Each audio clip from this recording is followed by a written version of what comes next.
So now we're starting the concept of an arithmetic series. And if you're not familiar with an arithmetic sequence, you're going to want to back up and make sure you have that down, because this is going to take it in a little bit more of a complicated direction. What a series is it's a sequence, but now you're adding up every number in the sequence.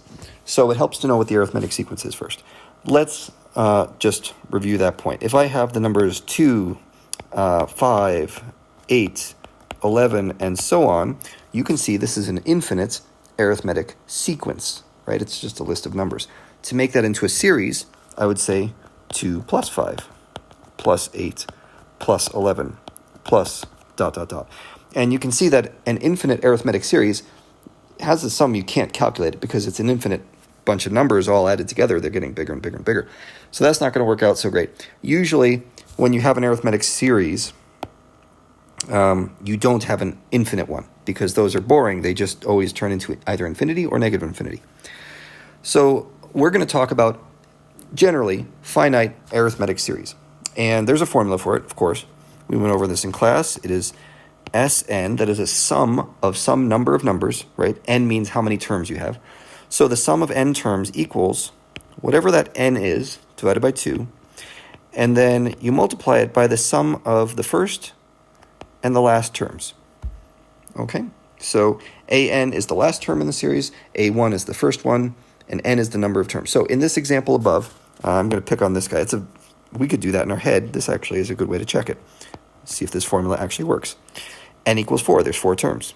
So we take 4 over 2, and we say, what's the first number? It's 2. What's the last number? It's 11. 2 plus 11 is 13, times 4 over 2 equals 26. Well, is this true?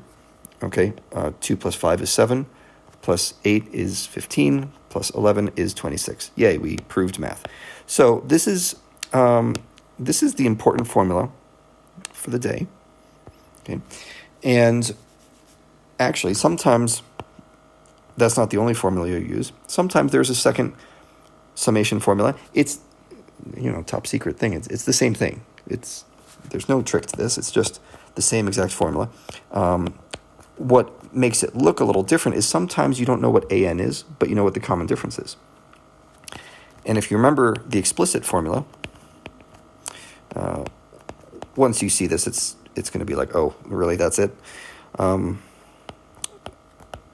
So up here, I have my summation formula, and sometimes you don't know what an is.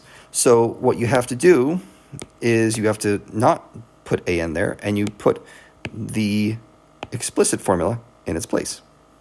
Okay? So here's another form of the summation formula. They're the same thing. It's just that you see the second one doesn't actually require us to know what the last number is. You still have to know how many numbers there are. You still have to know what the first term is. And instead of knowing the last number, you just need to know what the difference is between them. So if I told you that, let's pick on this guy. Let's say it kept going and going and going, and that there were 500 numbers. And I wanted to know what the sum of the first 500 terms was.